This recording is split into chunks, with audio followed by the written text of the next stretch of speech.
On le sait.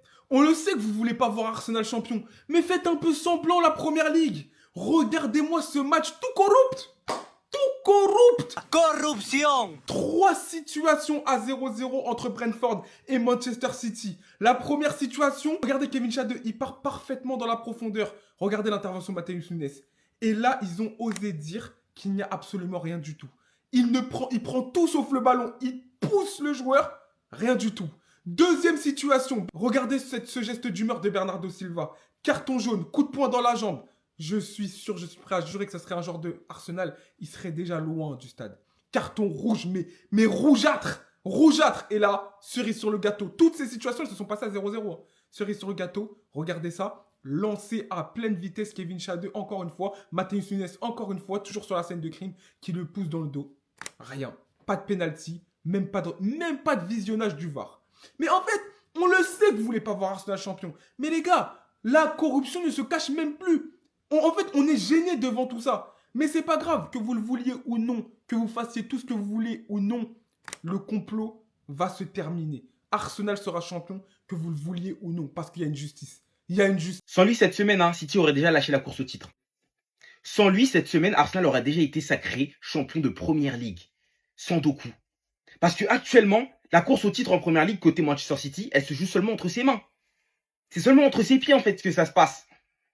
Parce que déjà, face à Everton, il te met un doublé inespéré pour réussir à récupérer un match nul. Et aujourd'hui, alors que tu galères à marquer face à Brentford, malgré une nette domination, eh bien c'est Jérémy Doku qui va encore une fois ouvrir le score sur une superbe frappe qu'on pourrait qualifier d'être sa spéciale désormais, la frappe enroulée qui va dans la lucarne. Et c'est clair que lorsqu'il évolue à ce niveau-là, je ne sais pas si c'est Doku ou Goku, mais en tout cas, c'est le meilleur ailier de Première Ligue quand il joue à ce niveau-là.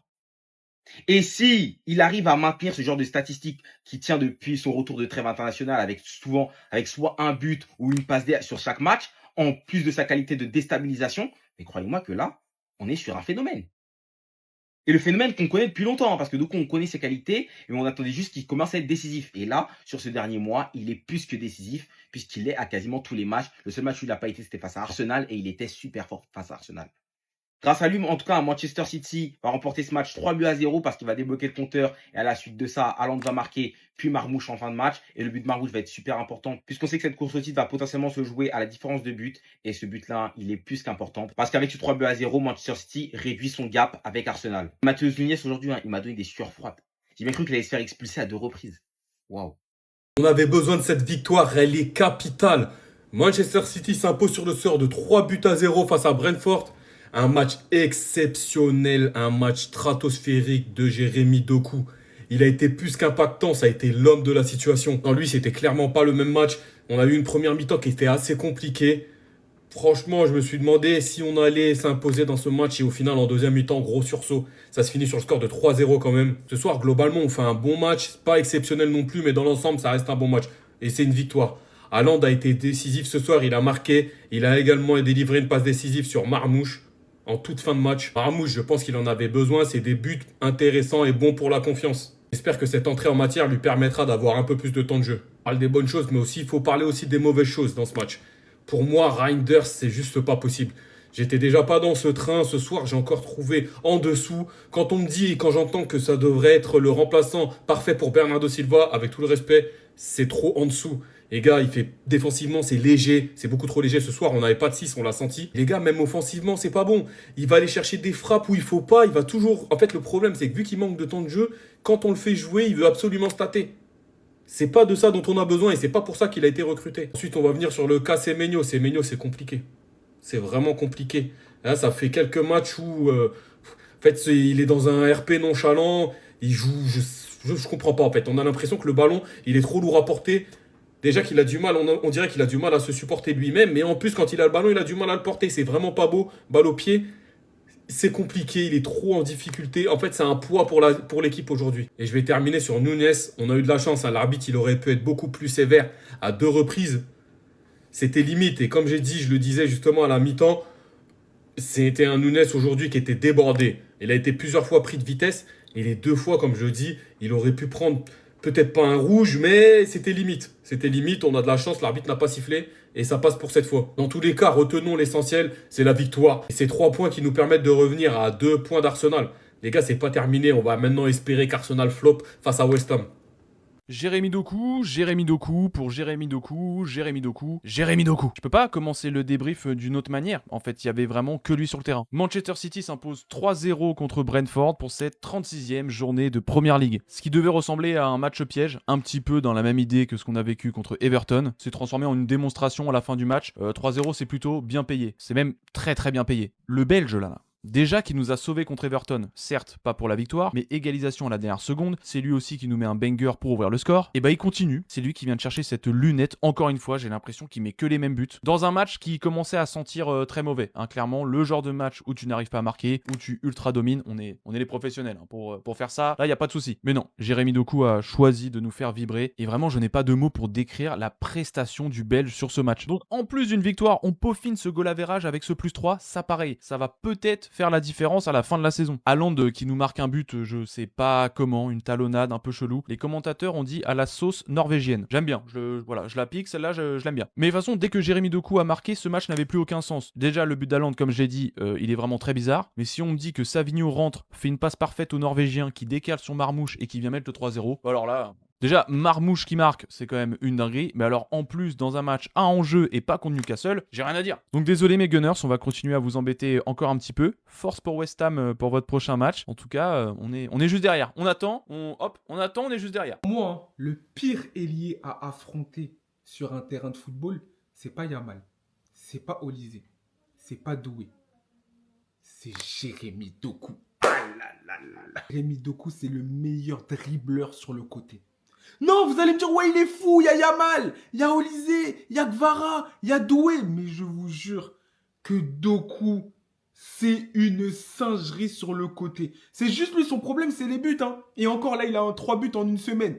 Mais quand il va comprendre que marquer des buts, c'est important, vous allez avoir la lumière. Parce que le match qui nous sort face à Brentford, je préfère en rire. S'il n'était pas là, Manchester City n'est plus dans la course au titre. Que ça soit contre Everton quand il va chercher le point du match nul, et dans ce match-là, quand il débloque la situation. Parce que tous les espoirs reposaient sur lui. Cherki, il n'a pas été bon. Haaland, il a touché 10 ballons avant de marquer. De l'autre côté, c'est Semenyo. Bon, lui, c'est une interrogation. Mais ce qu'il propose, Jérémy Doku sur le côté, et c'est n'importe quel latéral. Là, tout de suite, je me dis quoi? Si j'étais latéral, quel ailier je ne souhaiterais pas affronter pour ne pas passer dans les edits TikTok? Je vous jure que je mets Doku avant Olysée. Le seul peut-être que je vais mettre en même temps là, dans le même truc, c'est Yamal. C'est Yamal. Parce que en fait, Doku il t'humilie. Et en plus, il s'arrête pas. Il s'arrête pas jusqu'à ce que tu sois en sang. Il est méchant. A tellement été critiqué et te voir revenir comme ça fait vraiment plaisir. Niveau statistique, c'était pas ça, c'est ce qu'on t'avait reproché. Tout le reste, c'était juste impeccable. Niveau percussion, dribble, tout était bon, il te manquait que ça. Mais aujourd'hui, qui pourra dire quoi? T'es en train de démontrer que t'étais capable de le faire finalement. Et si tu nous avais proposé ça depuis le début de saison, tu rentrerais dans tellement de débats. Et c'est très simple et les stats parlent d'elles-mêmes. Dans ces 6 derniers matchs, c'est 7 GA.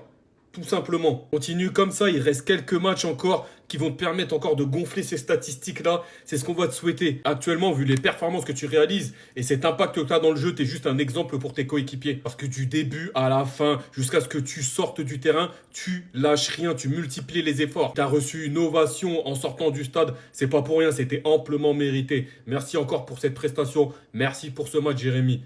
Incroyable. Jérémy Doku, c'est juste le Dembélé en Angleterre. C'est juste Dembélé en Angleterre. Ça veut dire que Jérémy Doku, il vient de mettre comme ça son 9e but cette saison. Sauf qu'il en a mis 8 en deuxième partie de saison. Les gars, à un moment donné, il va falloir parler. Très bon joueur, très bon ailier. J'ai pas de problème. Mais à un moment donné, le football, ça ne se joue pas entre février et mai. Le football, ça commence en août. La saison commence en août. Sinon, la première partie de saison, on éteint tous nos télés et on finit, on arrive en février, on allume. Ok, quart de finale de Ligue des Champions. Ah, Ballon d'Or. Jérémy Doku, c'est un bon joueur. Mais à un moment donné, arrêtons de faire comme si la saison ne commence pas en février. C'est-à-dire que Jérémy Doku, c'est le Dembélé anglais. De la même chose que Dembélé fait première partie de saison. Il ne joue même pas 5 matchs. Il vient à la fin. Ah, but ici, but là, Ballon d'Or. C'est comme ça que le football est devenu. À un moment donné, la saison commence en août. Il y a quand même 2 trêves entre août et décembre, il me semble. En plus. Donc, les gars, arrêtez. Jérémy Doku, très fort. Mais voilà, j'entends des choses déjà là que, voilà. Dosez quand même. On valorise les gens qui sont très réguliers. Hein? Lamine Yamal. Voilà. Arsenal, faites bien attention à vous parce que je vous le dis, la course au titre, elle est loin d'être terminée. Certes, je leur dis, on a fait une contre-performance, mais avec cette victoire 3-0 face à une équipe comme Brentford qui se bat pour jouer l'Europe, on a montré qu'au moindre petit faux pas d'Arsenal, on est prêt à reprendre notre première place. En tout cas, je suis très content de cette victoire face à Brentford parce qu'en plus d'avoir pris les 3 points, on a pris un +3 en différence de but, ce qui peut être très important dans la course au titre face à Arsenal au cas où on finit à égalité de points. Surtout que vu la première mi-temps qu'on a eue, c'était pas gagné d'avance, mais tout ça a bien changé au moment où Doku a marqué ce banger intersidéral, mais j'ai fait une vidéo react pour lui juste avant, donc je vais pas trop parler de lui. A noter aussi la bonne performance d'Erling Haaland qui marque un but et une passe décisive. Et à noter aussi la belle entrée d'Omar Marmoush qui a également marqué un but. Et oui les gars, c'est étonnant, Marmoush a marqué contre une autre équipe que Newcastle. En tout cas West Ham, je compte sur vous pour nous faire tomber les Gunners demain, je sais que vous en êtes capables. Celui qui va parler mal de Doku, maintenant il aura affaire à moi. Celui qui va parler mal de Garcia Menel aura affaire à moi. Vous vous souvenez quand je vous avais dit que le jour où Doku améliorera son dernier geste et marquera plus souvent, ça sera l'ailier ultime? Et bah voilà les gars, on y est, il a commencé à être décisif et c'est devenu l'ailier ultime. Regardez les stats de ces 3 derniers matchs. Est-ce que c'est autorisé de faire ça? Un but, une passe D, note de 10 sur 10. Doublé, note de 9,8 sur 10. Et aujourd'hui, un but, note de 10 sur 10. Il a une moyenne de 9,9 sur 10 lors de ses 3 derniers matchs. J'ai jamais vu ça de ma vie. Mais en même temps, aujourd'hui, tu peux pas lui donner une note que 10 sur 10. C'est pas possible parce qu'en fait, son match, il est parfait. Première mi-temps, certes, c'était 0-0, mais on va pas se mentir, c'était clairement Doku contre toute l'équipe de Brentford. La seule tactique du match, c'était on fait la passe à Doku et on regarde ce qui se passe. Le seul qui provoquait la défense de Brentford, c'était lui. Le seul qui apportait du danger offensivement, c'était lui. Il a fait je ne sais combien de centres qui auraient pu aboutir à des passes décisives, mais il n'y avait personne pour réceptionner ces ballons. Puis début de deuxième mi-temps, sur un éclat de génie, il nous lâche cette magnifique enroulée qui va bien évidemment finir dans la lucarne opposée. Bah oui les gars, en 2 matchs, il nous sort littéralement son 3e banger d'affilée. Ce mec est complètement fou. Et après avoir ouvert le score, on sent que l'équipe a pris en confiance. Ça nous a ensuite permis de marquer le 2e et le 3e but. En tout cas, je veux plus jamais entendre quelqu'un parler mal de Doku. Il était critiquable sur ses stats, maintenant vous avez plus rien à dire. Et je le redis, et si vous n'êtes pas d'accord avec moi, je m'en fous complètement. Mais quand il joue comme ça, c'est le meilleur ailier de la planète. Il n'y a personne qui parle avec lui. En tout cas, je suis très fier d'être dans le trait depuis le premier jour. Et les gars, restez branchés pour la fin de saison et la Coupe du Monde. Parce que ce qu'il s'apprête à faire, c'est très très méchant. La première ligue, vous la voulez à ce point-là, cette course au titre? Chadeux qui met une tempête à Nunez. Il est dernier défenseur, me racontez pas vos vies. Mathéus Nunes qui le pousse dans le dos, qui lui fait perdre l'équilibre alors qu'il les laisse retrouver en 1 contre 1 avec le gardien. Je vous le dis, il n'y a rien qui me ferait plus plaisir que de voir des larmes couler sur le visage de Bass en fin de saison. Rien. Mais si aujourd'hui Manchester City peut revenir à 2 points d'Arsenal en attendant leur match en retard, c'est juste parce que l'arbitre a été calamiteux, parce que normalement à la 21e, Mathéus Nunes prend rouge. Et je vais aller plus loin, parce qu'il y a un 2e round. Toujours Chadeux, toujours Mathéus Nunes. Centre d'Igor Thiago, Mathéus Nunes qui le pousse dans le dos. Chad ne peut pas reprendre la balle. Pas de pénalty sifflé. C'est bien beau quand c'est d'autres clubs de crier au scandale. C'est bien beau de fermer les yeux quand c'est des clubs que vous aimez bien. Mais aujourd'hui, Manchester City, ils doivent pas gagner. Ou en tout cas, aujourd'hui, Manchester City, ils doivent concéder un pénalty et un carton rouge. Moi, ça me dérange pas de hate Arsenal, FC Corner. Leur jeu, il est pas beau, tout ce que vous voulez. Maintenant, le championnat va se jouer sur ces matchs-là. Pour Arsenal, West Ham, Burnley et Crystal Palace. Et pour City, Crystal Palace, Bournemouth et Aston Villa. Et autant j'aimerais voir City champion pour l'histoire, pour le reversement de situation et pour voir Bass pleurer, je vous avoue que cette saison, c'est Arsenal qui mérite le titre. Voilà. Osez me dire qu'il n'y a pas faute. Osez me dire qu'il n'y a pas carton rouge là pour Mathéus Nunes. Kevin Chadeux qui part seul au but et qui se fait pousser dans le dos. On voit très bien, il met ses mains. Il y en a, ils vont me dire, ouais, mais il prend la balle. Nada. Il le pousse, il tombe. Il y a faute, carton rouge. Mais c'est pas fini, attendez. Je savais pas qu'au foot, les gars, on avait le droit de boxer, regardez bien. Et il cherche la merde en plus, ça le pire. Bernardo Silva est tellement détestable, les gars. Le mec, il n'a pas réussi à chipper la balle aux 2 défenseurs. Le mec, il pète un plomb, il envoie une patate. Le pire, c'est qu'il se lève et il cherche la merde. Manchester City et les arbitres, c'est une grande histoire d'amour. Un autre club, c'est rouge 10 fois. Donc là, on retient, c'est 2 cartons rouges en première mi-temps. Demain, City-Brentford, encore un match qu'on ne doit pas foirer. La victoire à tout prix. Demain, ça va être très compliqué. On est sur une équipe de Brentford qui a quelque chose à aller chercher. Concrètement, Brentford, ils sont 7e avec 51 points. S'ils passent à la 6e place, il y aurait peut-être moyen qu'ils jouent la Champions League. Et on sait qu'Aston Villa, s'ils remportent l'Europa League et ils finissent 5e, la 6e place serait synonyme de qualification en Champions League. Tout est à jouer pour Brentford. Côté Brentford, je me méfie surtout de ce monsieur Igor Thiago. Il est actuellement à 22 buts. Il réalise une saison XXL. Il va vraiment falloir l'arrêter. J'ai confiance en notre charnière, mais ça reste un top buteur. Et encore une fois, et ce sera ça jusqu'à la fin, encore un match avec un goût de finale.